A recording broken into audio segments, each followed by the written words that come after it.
কিছু সংখ্যক লোক আছে দেখবেন আমাদের দেশে জুসনে জুলুসের জন্য প্রস্তুতি গ্রহণ করতেছে। আপনাদের কেরানীগঞ্জে নাই, আছে কিন্তু ঢাকায় আসে না, আসে না। জুসনে জুলুসে ঈদ ও মিলাদ নবী বের করবে, সারাটা বৎসর গেল নবীর বংশ তাদের বাড়িতে নেই। হ্যাঁ, 3.5 হাত বড়িতে বুম মারল, রাসূলের একটা সুন্নত বের হবে, ঠিক না বেঠে?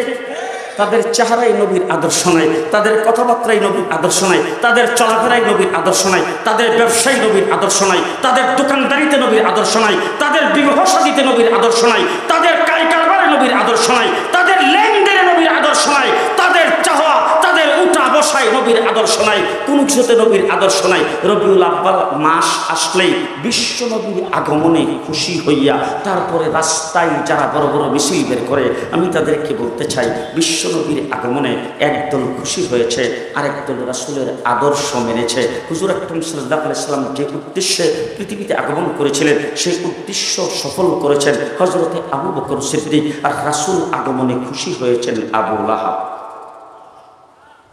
খুব ভালো করে বুঝছেন, রাসূল আগমনে খুশি হয়েছেন আবু লাহাব, আর রাসূল যে আদর্শ নিয়ে এসেছেন, রাসূল যে মকসুদে পৃথিবীতে আগমন করেছেন সেই মকসুদকে আঁকড়ে ধরেছেন আবু বকর সিদ্দিক। খুব ভালো করে বুঝছেন, খুব ভালো করে বুঝছেন, ভালো করে বুঝছেন। রাসূল আগমনে খুশি হয়েছে আবু লাহাব, খুশি হইয়া বান্দীকে আজাদ করে দিয়েছেন, ঠিক না বেঠিক? বান্দি আজাদ করছেন, খুশি না বেজার? খুশি না বেজার? এরপরে খবর পাইয়া বান্দি আজাদ করে দৌড়ে রাসূল সাল্লাল্লাহু আলাইহি ওয়াসাল্লাম যেই ঘরে জন্মগ্রহণ করেছেন সেই ঘরের দরজায় যেয়ে দাঁড়াইছে, দাঁড়ায় বলছেন, আমার ভাই পৃথিবীতে নাই, ভাইয়ের ঘরে এত সুন্দর বাচ্চা হয়েছে, ভাইয়ের ঘরে এত সুন্দর বাচ্চা হয়েছে, আমার ভাতিজা হয়েছে, সাবধান, এই ঘরের কিনার দিয়ে কেউ আসবা না, যে সে আইসা এই ঘরের ভিতরে ঢোকার চেষ্টা করবা না। পাহারাদারি করেছে আবু লাহাব। মুহাম্মদুর রাসূলুল্লাহ সাল্লাল্লাহু আলাইহি ওয়াসাল্লাম বয়স 8 বছর, তার দাদা যখন ইন্তেকাল করেছেন তখন দাদা ইন্তেকালের আগে ছেলেদের সবাইকে ডাইকে আইনা বলছেন, আমি তো দুনিয়ার থেকে চলে যাচ্ছি, আমার নাতি চির ইতিম, মা নাই বাপ নাই, তাকে এতদিন পর্যন্ত আমি লালন পালন করেছি, এখন কোন সময় যে আমার মৃত্যু হয়ে যায়, এখন আমি তোমাদেরকে জানতে চাই, তোমরা নিজেরা কষ্ট করবা, আমার নাতিকে কষ্ট দিবা না, তোমার নিজেরা না খায়া থাকবা, আমার নাতিকে না খায়া রাখবা না, তোমাদের নিজেদের মাথার উপর ছায়া থাকবে না, আমার নাতিকে ছায়া না দিয়ে রাখবা না, এরকম ভাবে আদর করে আমার নাতিকে কে রাখতে রাজি? আবু লাহাবকে দাঁড়াইছে, তারা আব্বা এই দায়িত্ব আমি পালন করতে রাজি।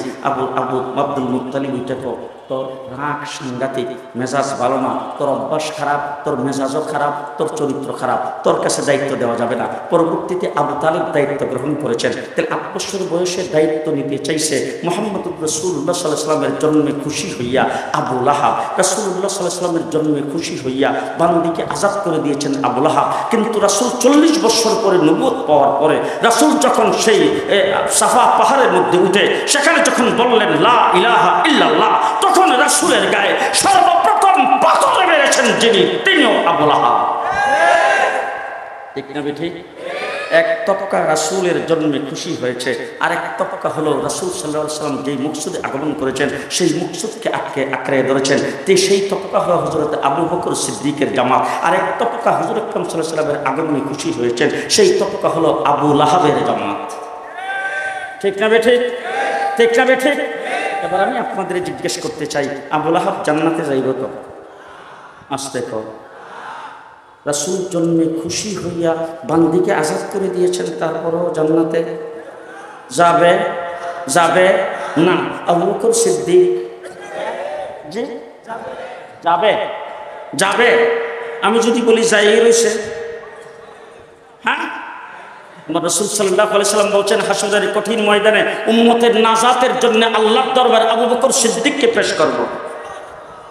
জোরে বলেন সুবহানাল্লাহ। মুহাম্মদুর রাসূলুল্লাহ সাল্লাল্লাহু আলাইহি ওয়াসাল্লামের কাছে সর্বপ্রথম ঈমান এনেছে যেই ব্যক্তি বিনা চুচরায়, কোনো প্রশ্ন ছাড়া, কোনো চিন্তা ভাবনা ছাড়া, তার নাম হলেন আবু বকর সিদ্দিক, ঠিক কিনা বলেন? আবু বকর সিদ্দিক কোনো প্রশ্ন করে নাই। আবু জাহেল রাসূল সাল্লাল্লাহু আলাইহি ওয়াসাল্লাম যখন মেরাজ থেকে আসলেন, আয়েশা যখন রাসূল সাল্লাল্লাহু আলাইহি ওয়াসাল্লাম বললেন যে রাত্রের বেলা বাইতুল মুকাদ্দাস গিয়েছিলাম, সেখানে যাইয়া নবীদেরকে পেয়েছি, নবীরা আমার মুক্তাদি হয়েছে, আমি তাদের ইমামতি করে নামাজ পড়াইছি, এরপরে আমি 7 আসমান পাড়ি দিয়া সিদরাতুল মুনতাহা পার হইয়া একবারে আল্লাহ পাকের আরশে গেছি, জান্নাত জাহান্নাম দেখছি, তারপর এই রাত্রে ফিরে আসছি। আবু জাহেল কফাইছি রে, পাইছি রে, এই সুযোগ সারে কেনা। আবু জাহেলের সামনে কয়েকজন মানুষ দাঁড়ানো ছিল, একজন একজন করে জিজ্ঞেস করতেছে, এই তুমি কি বাইতুল মুকাদ্দাস কোনো সময় গেছো? হ্যাঁ স্যার গেছি তো। বলে গেছো যে তোমার কয়দিন লাগছে? বলে আমি যে উট নিয়ে গেছিলাম, এই উটটা বড় তেজস্বী ছিল, এই জন্য আমার লাগছে 1 মাস। আরেকজনে আমার উটটা একটু দুর্বল ছিল, আমার লাগছে 1.5 মাস। আরেকজনে আমি বিরতি দিয়া 2 মাসে গেছি, তাহলে একজনের লাগছে 1 মাস, আরেকজনের 1.5 মাস, আরেকজনের 2 মাস। আর হ্যাঁ কয় কি একজনের টাকা স্যার 1 নম্বর যে সমর্থকটা আবু বকর, তার একটু ডাক দিয়েছে ইয়ার হযরত এবার আবু জাহেল ডাক দিয়ে ডাকো তারে। আবু বকর সিদ্দিককে ডাক দিছে, ডাক দিয়া আবু জাহেল জিজ্ঞেস করতেছে, এখন যাইবা কো? বলে কি হয়েছে? বলে আরে তোমার নবী কি অবাস্তব কথা বলে শুনছো? বলে কি বলছে? বলে এক রাত্রেই নাকি বাইতুল মুকাদ্দাস যাইয়া নবীদের ইমামতি কইরা আবার এই রাত্রির ভিতরে নাকি ফিরে আসছে। পেছন থেকে একজন ডাক দিয়ে সাত খালি বাইতুল মুকাদ্দাস তো না, এরপরে যে 7 আসমান বাড়ি যে বলে রাখবে না, বাইতুল মুকাদ্দাসের জবাব আগে দিয়া লোক না, বাইতুল মুকাদ্দাসের জবাব আগে দিয়া লোক না। এ পর্যন্ত তো তারা যাইতে 1.5 মাস লাগে, এখন বাইতুল মুকাদ্দাস একদিনে কেমনে গেল? এই কথা জিজ্ঞেস করেছেন। পরে আবু বকর সিদ্দিক, তোমরা কোত্থেকে শুনলা? বলে তোমার নবীর নিজের মুখ থেকে বলছে, আর আমরা নিজের কানে শুনছি। আবু বকর সিদ্দিক বলে, আমার নবী যদি বইলে তাকে এর চাইতে অবাস্তব কইলেও আমি বিশ্বাস করি। মুহাম্মদুর রাসূলুল্লাহ সাল্লাল্লাহু আলাইহি ওয়াসাল্লাম আবু বকর সিদ্দিককে নিয়ে সামনে বসাইছে। ভালো করে শুনেন, আবু বকর সিদ্দিককে নিয়ে সামনে বসাইছে, বসাইয়া তারপরে মাথা নিচের দিকে দিয়া নবীর সামনে আদবের সাথে আবু বকর সিদ্দিক বসছে। বসার পরে আল্লাহর নবী বলতেছেন, আবু বকর, রাতের অন্ধকারে গভীর রাত্রে জিবরাইল আমিন আমার কাছে আগমন করেছে। আবু বকর সিদ্দিক মাথা নিচের দিকে দিয়া কোনো কিছু জিজ্ঞেস করে নাই। আমরা যদি হইতাম কইতাম, ও আচ্ছা, ও আচ্ছা। হযরত আবু বকর সিদ্দিক ও আচ্ছা বলেন। আবু বকর সিদ্দিক বলছেন, সাদাকাতা ইয়া রাসূলুল্লাহ। আবু বকর আমাকে ঘুম থেকে উঠাইছে, সাদাকাতা ইয়া রাসূলুল্লাহ। হাতিমে কাবার মধ্যে আমাকে নিয়ে গেছে, সাদাকাতা ইয়া রাসূলুল্লাহ। তারপর আমার সিনাকে অপারেশন করেছেন, সাদাকাতা ইয়া রাসূলুল্লাহ। আমার দিলটাকে ওখান থেকে বের করেছেন, সাদাকাতা ইয়া রাসূলুল্লাহ। জমজমের পানি দিয়ে সেটাকে ধুইছেন, সাদাকাতা ইয়া রাসূলুল্লাহ। আনোয়ারাত আমার ভিতরে ঢুকাইছেন, সাদাকাতা ইয়া রাসূলুল্লাহ। এরপরে ভিতরে স্থাপন করে দিয়া আবার আমার এটা ভালো করে দিয়েছেন, সাদাকাতা ইয়া রাসূলুল্লাহ। এরপরে বুরাকের উপর সওয়ার করাইছে, সাদাকাতা ইয়া রাসূলুল্লাহ। আমাকে বাইতুল মুকাদ্দাস নিয়ে গেছে, সাদাকাতা ইয়া রাসূলুল্লাহ। যাওয়ার সময় 3 জায়গায় আমাকে অবতরণ করাইছে, আমি সেই 3 জায়গায় 2 রাকাত করে নামাজ পড়েছি, সাদাকাতা ইয়া রাসূলুল্লাহ। বাইতুল মুকাদ্দাসে যায় দেখি সেখানে নবীদের জামাত, আমি সেই নবীদের ইমামতি করে 2 রাকাত নামাজ পড়াইছি, সাদাকাতা ইয়া রাসূলুল্লাহ। এরপরে জিবরাইল আমিন রফরফে হাজির করেছেন। এরপর আমাকে একের পর এক আসমান পাড়ি দিয়া সিদরাতুল মুনতাহি নিয়ে গেছে, সাদাকাতা ইয়া রাসূলুল্লাহ। সিদরাতুল মুনতাহি যাওয়ার পরে আমি জান্নাত জাহান্নাম পরিদর্শন করেছি, সাদাকাতা ইয়া রাসূলুল্লাহ। জান্নাতের ভিতরে তোমার মহল দেখেছি, সাদাকাতা ইয়া রাসূলুল্লাহ। এরপরে সিদরাতুল মুনতাহা আমি পার হয়ে গেলাম, জিবরাইল আমিন সেখানে হয়ে গেল, সাদাকাতা ইয়া রাসূলুল্লাহ। এরপরে ফাকানা কাবা কাউসাইনি আও আদনা, আল্লাহর সঙ্গে বসে কথাবার্তা বলেছি, সাদাকাতা ইয়া রাসূলুল্লাহ। 5 ওয়াক্ত নামাজ আল্লাহ পাক আমাকে দিয়েছেন, আমার উম্মতের জন্য দিয়েছেন, সাদাকাতা ইয়া রাসূলুল্লাহ। এরপরে আমি আবার ফিরে আবার মক্কা শরীফে আমার বিছানা পর্যন্ত চলে এসেছি, সাদাকাতা ইয়া রাসূলুল্লাহ। আশহাদু আন্নাকা নাবিয়্যুন হাক্কা। আস্তে আস্তে আস্তে, আশহাদু আন্নাকা নাবিয়্যুন হাক্কা। মুহাম্মদুর রাসূলুল্লাহ সাল্লাল্লাহু আলাইহি ওয়াসাল্লামকে হযরত আবু বকর সিদ্দিক বলতেছে, ও নবী, আমি সাক্ষী দিলাম আপনি নবী বরহত্যার মধ্যে কোনো সন্দেহ নাই। এবার শুনেন আবু বকর সিদ্দিককে রাসূল কি বলেন। যাই আবু বকর সিদ্দিক বলছেন, আশহাদু আন্নাকা নাবিয়্যুন হাক্কা। আল্লাহর নবী ডাক দিয়ে বলেন, আবু বকর এবার তুমি শুনো, আশহাদু আন্নাকা সিদ্দিকুন হাক্কা। তুমি আমাকে বলছো আমি নবী বর হক, আমি নবী সাক্ষী দিলাম তুমি সিদ্দিক বর হক।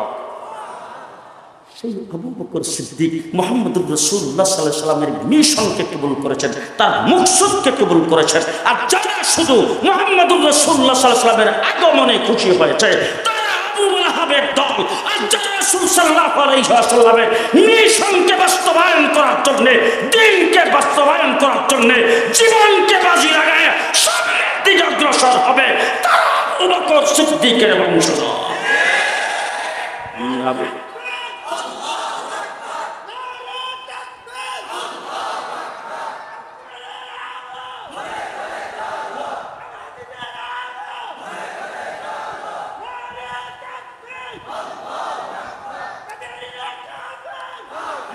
আবু বকর সিদ্দিকের দল।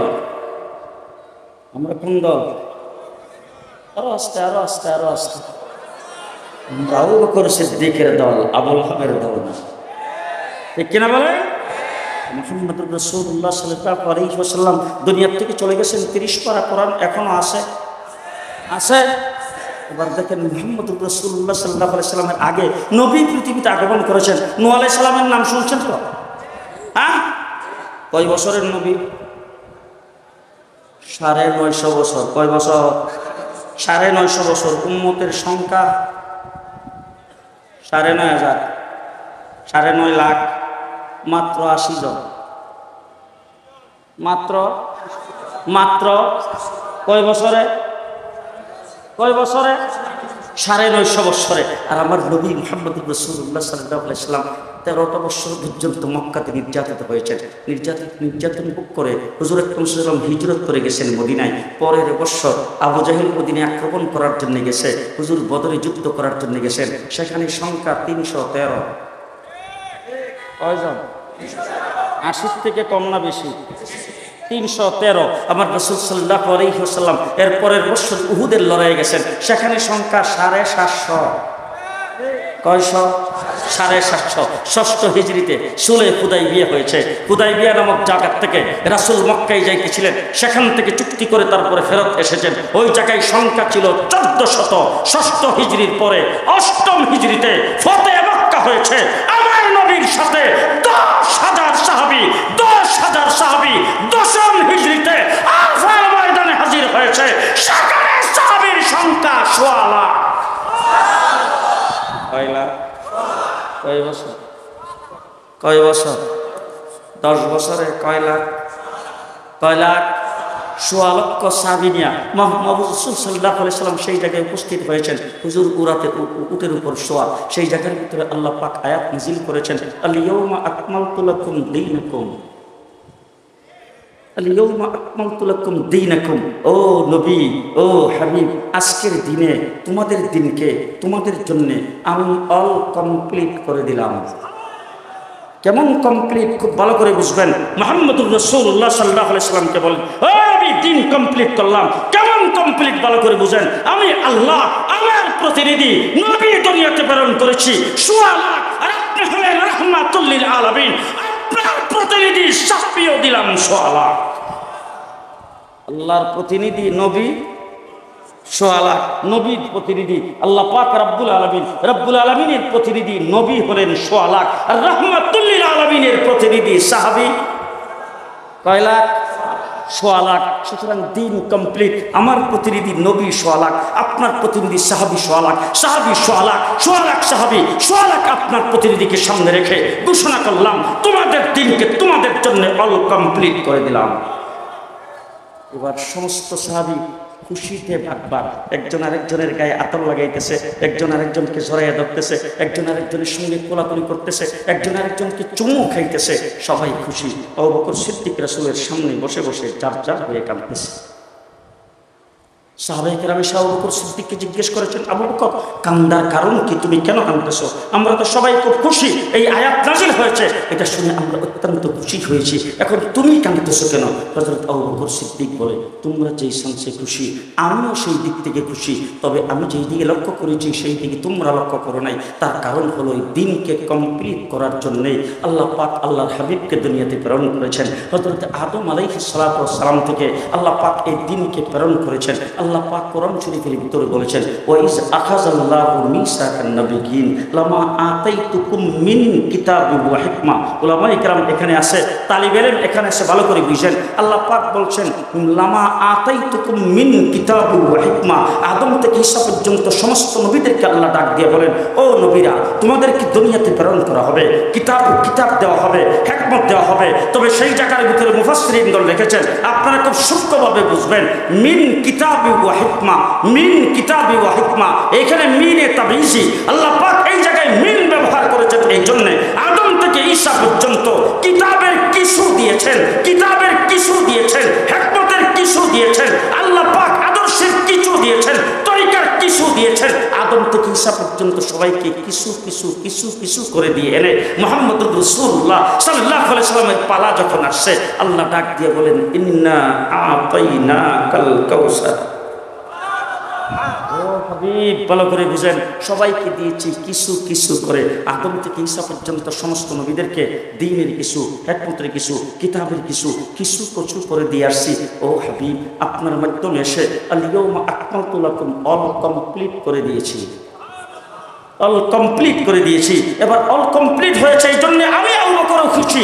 তবে আমি যেটা চিন্তা করেছি সেটা তোমরা চিন্তা করো নাই। তার কারণ হলো এই দিনকে কমপ্লিট করার জন্য আল্লাহ পাক আল্লাহর হাবিবকে দুনিয়াতে প্রেরণ করেছেন। তবে দিন যেহেতু কমপ্লিট হয়ে গেছে, হাবিবকে যেই জন্য প্রেরণ করেছিলেন সেটা যেহেতু কমপ্লিট হয়ে গেছে, এর দ্বারা বোঝা গেল হাবিব আর দুনিয়াতে থাকবে না, মুহাম্মদুর রাসূলুল্লাহ দুনিয়ার থেকে চলে যাবেন। এই জন্য আমার কান্না আসতেছে। এই কথাটা যখন সাহাবায়ে কেরাম জিজ্ঞেস করেছেন, আবু বকর সিদ্দিক যখন বলছে তখন সমস্ত সাহাবীরা কাঁদতে শুরু করেছে। মুহূর্তের ভিতরে 100 লক্ষ সাহাবীর কানে এই কথাটা পৌঁছে গেছে। সমস্ত সাহাবী তখন কেউ গড়িয়ে পড়তেছে, কেউ মাটিতে বসে গেছে, কেউ চোখের পানি মুছতেছে, কেউ হু হু করে কান্না শুরু করে দিয়েছেন। মুহাম্মদুর রাসূলুল্লাহ সাল্লাল্লাহু আলাইহি ওয়াসাল্লাম সাহাবায়ে কেরামকে ডাক দিয়ে বলছেন, সাহাবীরা শোনো, অতীতের নবী দুনিয়ার থেকে চলে গেছে, তাদের চলে যাওয়া আর আমার চলে যাওয়ার মধ্যে বেশ কম আছে। নবী চলে গেছে, নবীর তরিকাও চলে গেছে, সুন্নতও চলে গেছে, দ্বীনও চলে গেছে, তাদের মিশনও চলে গেছে, তাদের আল্লাহ পাক যে কিতাব দিয়েছিলেন, যে হিকমত দিয়েছিলেন, সব চলে গেছে। শুনে রাখো সাহাবীরা, আমি দুনিয়ার থেকে চলে যাব, আমার কিতাব কিয়ামত পর্যন্ত থাকবে, আমার দ্বীন কিয়ামত পর্যন্ত থাকবে। আছে না নাই? আছে না নাই? এবার শেষ কথা বলতে চাই, রাসূলুল্লাহ সাল্লাল্লাহু আলাইহি ওয়াসাল্লাম বলছেন, আমার পরে তো কোনো নবী নাই, যদি নবী হইতো। শেষ কথা, শেষ কথা। আপনাদের বিরক্ত হয়ে গেছেন নাকি? হ্যাঁ, তাহলে যার কাছের থেকে যে উঠবে টান্ডা দইরে বসাইবেন, গুনাহ হইলে আমার সওয়াব হইলে আপনার। খুব ভালো করে বুঝেন। হযরত উমর ইবনুল খাত্তাব রাদিয়াল্লাহু তাআলা আনহু রাসূল বলেছেন, লাউ কানা বাদি নবিয়ান লাকানা উমর, আমার পরে যদি নবী হইতো তাইলে কি হইতো? কে হইতো? কোন উমর? কোন উমর? জি, মুহাম্মদুর রাসূলুল্লাহ সাল্লাল্লাহু আলাইহি সাল্লামকে কোন বিষয়ে পরামর্শ দিতে দেরি আল্লাহ পাক উমরের পরামর্শে কোরআনের আয়াত নাযিল করতে দেরি নাই। ঠিক কিনা বলেন? যার পরামর্শে কোরআনের আয়াত নাযিল হয়, যিনি ইসলাম গ্রহণ করার পরে সর্বপ্রথম বাইতুল্লাহর তালা নবীর জন্য খুলেছেন উমর ইবনুল খাত্তাব, সর্বপ্রথম বাইতুল্লাহ শরীফে আযান দিয়ে জামাতের সাথে নামাজ আদায় করেছেন উমর ইবনুল খাত্তাব, সর্বপ্রথম আওয়াজ করে এলান করে হিজরত করেছেন উমর ইবনুল খাত্তাব। সেই উমর ইবনুল খাত্তাব যেই উম্মতের জন্য নবী হইতে পারল না, কথা মনে ছিল ওই লেখা বলবো। হ্যাঁ, আমার রাসূল সাল্লাল্লাহু আলাইহি ওয়াসাল্লাম দুনিয়া থেকে চলে গেছে। আবু বকর সিদ্দিকের 2.5 বছরের হুকুমত গেছে। আবু বকর সিদ্দিক ইন্তেকালের পরে উমর ইবনুল খাত্তাব আমিরুল মুমিনিন খলিফাতুল মুসলিমিন হয়েছে। হযরত আলী রাদিয়াল্লাহু তাআলা আনহু বলেন যে আমি একদিন ঘুমিয়ে আসি আমার ঘরে, রাতের বেলা স্বপ্নে দেখি মসজিদে নববীতে ফজরের নামাজ পড়ার জন্য গেছি, যাইয়া দেখি নামাজ শুরু হয়ে গেছে। আমি যাইয়া কাতারের এক সাইডে নামাজে শরীক হলাম। আমি যাইয়া দেখি মসজিদের মধ্যে আল্লাহর নবী মুহাম্মদুর রাসূলুল্লাহ সাল্লাল্লাহু আলাইহি সাল্লাম মসজিদে ইমামতি করতেছে। দেখতেছেন কি প্রকাশ্যে না স্বপ্নে? হ্যাঁ, স্বপ্নে দেখতেছে মসজিদে নববীতে ফজরের নামাজ পড়তে গেছে, যাইয়া দেখে কে ইমামতি করে? মুহাম্মদুর রাসূলুল্লাহ সাল্লাল্লাহু আলাইহি ওয়াসাল্লাম ইমামতি করতেছে। তিনি যাইয়া কাতারের এক সাইডে নামাজের মধ্যে দাঁড়িয়ে গেছেন। নামাজ শেষ করে সালাম যখন ফিরেছে, হুজুর মুসল্লিদের দিকে ফিরে বসেছেন। এমন সময় দেখে দরজা দিয়া একজন ব্যক্তি প্রবেশ করতেছে, আর হাত বাড়াইয়া রাসূলের দিকে একটা থলি ব্যাগ রাসূলের দিকে হাত বাড়াইয়া দিতেছেন আর বলতেছেন, হুজুর আমার নতুন বাগানের খেজুর মুসল্লিদের মধ্যে বিতরণ করে দেন। রাসূলুল্লাহ সাল্লাল্লাহু আলাইহি সাল্লাম খিজুরের ব্যাগটাকে হাতে নিয়ে জিজ্ঞেস করেছেন, মিয়া তোমার নাম কি? আমার নাম ইমুক, নেও তুমি 3টা। তোমার নাম কি? আমার নাম ইমুক, নেও তুমি 7টা। তোমার নাম কি? আমার নাম ইমুক, নেও তুমি 5টা। তোমার নাম কি? আমার নাম ইমুক, নেও তুমি 2টা। এরকম ভাবে এক একজনকে দিতে দিতে সর্বশেষ যেহেতু কাতারের সাইডে এসে হযরতে আলী দাঁড়াইছে, আলীকে জিজ্ঞেস করেছেন, মিয়া তোমার নাম কি? এবার জিজ্ঞেস করতে চাই, আলীরে তো রাসূল আগের থেকে চিনেন। জি, আলী রাসূলের কি হয়? জি, শাস্তল ভাই আবার মেয়ের জামাই, বুঝেন না কারবার। হযরতে আলী বলেন, রাসূল যখন জিজ্ঞেস করেছেন তোমার নাম কি, এখন রাসূলকে তো আর প্রতি উত্তরে কিছু বলতে পারি না। মনে মনে ভাবতেছি, হুজুরকে কি আমাকে চিনতে ভুলে গেল নাকি? হযরতে আলী বলেন, আমি তো আলী। রাসূল বেগের ভিতর থেকে হাত দিয়া খিজুর খুলছেন, বেগের থেকে একটা আলীর হাতে দিয়েছেন একটা। হযরতে আলী বলেন, মনে মনে ভাবতেছি, আমার সামনে এতক্ষণ একাধিক খিজুর দিল, 5টা 7টা করে এক একজনকে খিজুর দিল, আর আমার হাতে একটা খিজুর দিল। বুঝতে পারলাম না, আমার ঘরে যে হাসান হুসাইন আছে, বিবি বাচ্চা আছে, এটা তো রাসূল সাল্লাল্লাহু আলাইহি সাল্লাম জানে, তারপর আমাকে একটা দিল কেন? কিন্তু আমি এই খিজুরটাই মুখের ভিতরে দিয়া এই কথা ভাবতেছি আর চাবাইতেছি। এই চাবানোর ভিতরে আমার ঘুম ভেঙে গেছে। আমি ঘুম থেকে যখন সজাগ হলাম, রাসূল যে আমার হাতে খিজুর দিয়েছিল আর আমি যে মুখে দিয়া চাবাইতেছিলাম, সেই খিজুরের স্বাদ এখন আমার মুখ থেকে যায় নাই। হযরতে আলী বলেন, ওযু করে মসজিদে নববীতে নামাজ পড়তে গেলাম, যাইয়া দেখি নামাজ শুরু হয়ে গেছে। আমিরুল মুমিনিন খলিফাতুল মুসলিমিন হযরতে ওমর ইবনুল খাত্তাব ইমামতি করে। ইমামতি যখন তিনি করতেছে, আমি যাইয়া নামাজে শরীক হয়ে গেলাম। নামাজে শরীক হইয়া যখন নামাজ শেষ করেছি, উমর ইবনুল খাত্তাব যখন নামাজের সালাম ফিরে এসে, নামাজের সালাম ফিরেই উমর মুসল্লিদের দিকে ফিরে বসেছেন। এমন সময় দেখি দরজা দিয়া একজন লোক প্রবেশ করতেছে, আর হাত বেড়ায় একটা ব্যাগ উমর ইবনুল খাত্তাবের দিকে দিতেছে, আর বলতেছে, হুজুর আমার আমিরুল মুমিনিন, এটা আমার নতুন বাগানের খেজুর, মুসল্লিদের মধ্যে বিতরণ করে দেন। হযরত আলীকে ঘটনা তো বুঝলাম না, স্বপ্নে যা দেখছিলাম তাই জীবন হইতেছে। এবার হযরতে ওমর ইবনুল খাত্তাব এই থলিটা ব্যাগটাকে হাতে নিয়ে জিজ্ঞেস করেছেন, এই মিয়া তোমার নাম কি? রাসূলকে জিজ্ঞেস করছিল, হ্যাঁ জিজ্ঞেস করেছেন, তোমার নাম কি? আমার নাম ইমুক, নেও তুমি 3টা। তোমার নাম কি? আমার নাম ইমুক, নেও তুমি 7টা। তোমার নাম কি? আমার নাম ইমুক, নেও তুমি 5টা। তোমার নাম কি? আমার নাম ইমুক, নেও তুমি 4টা। এইভাবে দিতে দিতে সর্বশেষ জিজ্ঞেস করে, তোমার নাম কি? হযরতে আলী বলেন, রাসূল যখন জিজ্ঞেস করেছে তখন তো রাসূলকে কিছু বলতে পারি নাই। এবার উমরকে ডাক দিয়ে বললাম, বাহ উমর ইবনুল খাত্তাব, আমিরুল মুমিনিন আর খলিফাতুল মুসলিমিন হয়ে যখন বহুত বড় বেড়া হয়ে গেছো, আমারই চিনতে ভুল করছো নাকি? আমার নাম তো আলী, যেই বলছি আমি আলী। ব্যাগের থেকে খিজুর বের করে আমার হাতে দিয়েছেন একটা। কয়টা? রাসূল দিছিল কয়টা? এবার হযরতে আলী বলেন, আল্লাহর নবী যখন একটা খিজুর দিয়েছে তখন তো রাসূলকে কিছু বলতে পারি নাই। এবার উমরকে ডাক দিয়ে বললাম, ভাই উমর, বুঝতেই পারলাম না, আমার ঘরে বিবি বাচ্চা আছে, এটাও তুমি জানো, বেগের ভিতরে খিজুর আছে, আর আমার সামনে তুমি 5টা 7টা করে খিজুর অন্যদেরকে দিলা, আর আমার হাতে একটা খিজুর দিলা। হযরত উমরকে এই কথা বলার পরে উমর ডাক দিয়ে বলেন, উমর, হে আলী, ঘুমের ঘরে যদি আল্লাহর নবী স্বপ্নে তোমাকে একাধিক খিজুর দিয়ে দিত, আমি উমর ইবনুল খাত্তাব তোমাকে একাধিক খিজুর দিয়ে দিতাম। সেই উমর যে উম্মতের জন্য নবী হইতে পারল না, সেই উম্মতের জন্য সেরাক বিবির ফোলা। বাপের নাম গোলাম মুর্তজা, মার আসল নাম গেসুটি বেগম। মন থাকবো তো? মার আসল নাম গেসুটি বেগম, ডাক নাম সেরাক বিবি। সেরাক বিবির ফোলা 100 কান। উলামায়ে কেরাম এখানে আছে, জিজ্ঞেস করেন দেখতো, আল্লাহ পাক যত নবী পৃথিবীতে পাঠাইছে, আদম থেকে নিয়ে আমাদের নবী পর্যন্ত, সমস্ত নবী যেই যুগে যাকে নবী বানায় আল্লাহ পাঠাইছেন, সেই যুগের মধ্যে নবী সবচাইতে বেশি সুন্দর এবং নিখুঁত। আমাদের দেশে অনেক মানুষ আছে না, টুটকাডা, মাথার মধ্যে টাক ফরা, কথা কয় না, টুটলায়া কথা কয়, এরকম আছে না? এরকম টুটকাডা, ঠাক মানে মাথায় টাক ফরা, বাইসাঙ্গুল্লা, কানা খোরা ল্যাংরা কোন নবী আল্লাহ বানাই নাই। মির্জা গোলাম কাদিয়ানীর 100 কানা। আস্তে কর জি, সিলেট থেকে ওয়াজ করে আসতেছি রাত্রে বাজে 2:30। ভৈরবের ব্রিজে আসার পরে ঠাস করে একটা আওয়াজ হয়েছে, গাড়ির লাইট একটা জ্বলে না। তো গাড়ি থামায়, আমার ড্রাইভার গাড়ি থেকে নামছে, নাইমা দেখে লাইট একটা জ্বলে না। তো আমার এসে করতেছে, হুজুর লাইট তো একটা গেছে ফিউজ হয়ে।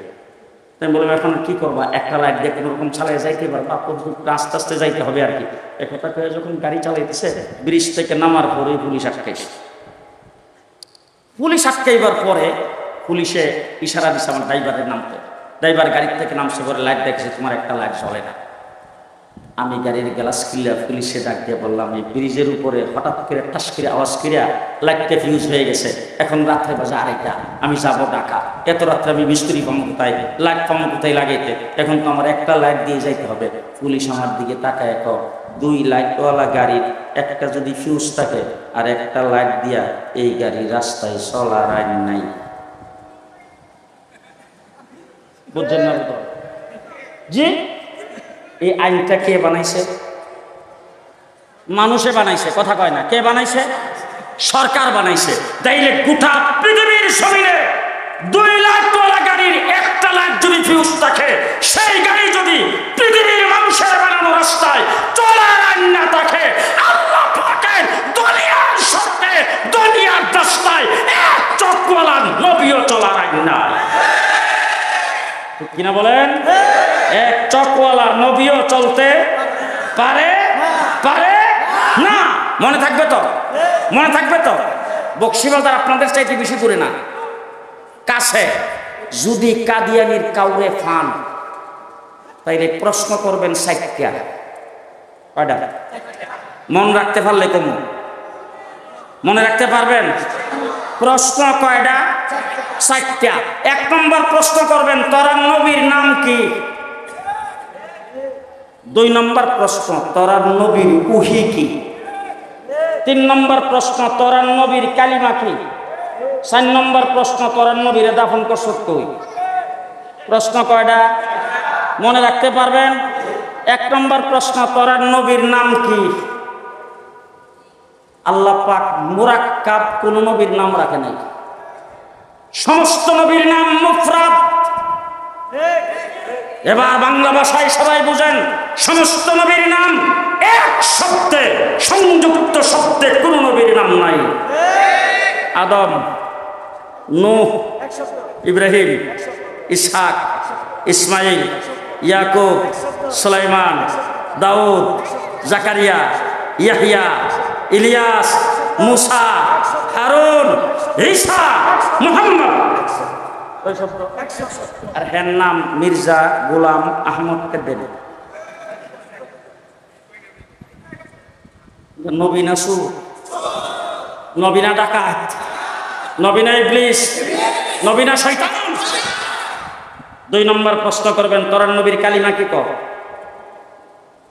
যত নবী আল্লাহ দুনিয়াতে পাঠাইছে, শুনেন হযরত আদম আলাইহিস সালামের উম্মতের কালিমা লা ইলাহা ইল্লাল্লাহ, আদম সাফিউল্লাহ। নূহ আলাইহিস সালামের উম্মতের কালিমা লা ইলাহা ইল্লাল্লাহ, নূহ নাজিহুল্লাহ। ইব্রাহিম আলাইহিস সালামের উম্মতের কালিমা লা ইলাহা ইল্লাল্লাহ, ইব্রাহিম খলিলুল্লাহ। ইসমাঈল আলাইহিস সালামের উম্মতের কালিমা লা ইলাহা ইল্লাল্লাহ, ইসমাঈল জবিহুল্লাহ। মুসা আলাইহিস সালামের উম্মতের কালিমা লা ইলাহা ইল্লাল্লাহ, মুসা কালিমুল্লাহ। ঈসা আলাইহিস সালামের উম্মতের কালিমা লা ইলাহা ইল্লাল্লাহ, ঈসা রূহুল্লাহ। আমার নবী মুহাম্মদুর রাসূলুল্লাহ সাল্লাল্লাহু আলাইহি ওয়াসাল্লামের উম্মতের কালিমা লা ইলাহা ইল্লাল্লাহু মুহাম্মাদুর রাসূলুল্লাহ। তাদেরকে জিজ্ঞেস করবেন, তোরা নবীর কালিমা কি কর? এরপরে আমরার কালিমাটা পড়ব। যদি আমাদের কালিমাটা পড়ে তাইলে আগে একটা মারবেন, মাইরা তারপরে কইবেন আমাদের দেশের যারা আগে ক্ষমতায় ছিল 15 বছর, এরা দেশের সম্পদ চুরি করছে, এরা দেশের সম্পদ লুণ্ঠন করছে, এরা দেশের সম্পদ পাচার করছে। তোরা দি কালিমা পাচারকারী। আরে দেশের সম্পদ চুরি করছে শেখ হাসিনা এবং তার লোকেরা, তোরা তো কালিমা সুর। ওরা কি সুর? কি সুর? কালিমা সুর। আমাদের কালিমা চুরি করে নিয়ে বকশিবাজার সাইনবোর্ড লাগাইছে, কথা কয় না। বকশিবাজার আস্তানা থাকুক, আমাদের আপত্তি নাই, ভালো করে শুনবেন। বস্তিবাজার আস্তানা থাকুক, আমাদের আপত্তি নাই। মন্দির আমরা পাহারা দিয়েছি। এই সরকারের পতন হওয়ার পরে এই দেশের সাম্প্রদায়িক সম্প্রীতি নষ্ট করে আওয়ামী চক্রান্ত শুরু হয়েছিল। বাংলাদেশের কওমি মাদ্রাসা ছাত্র জনতা মন্দির পাহারা দিয়ে সাম্প্রদায়িক সম্প্রীতি আমরা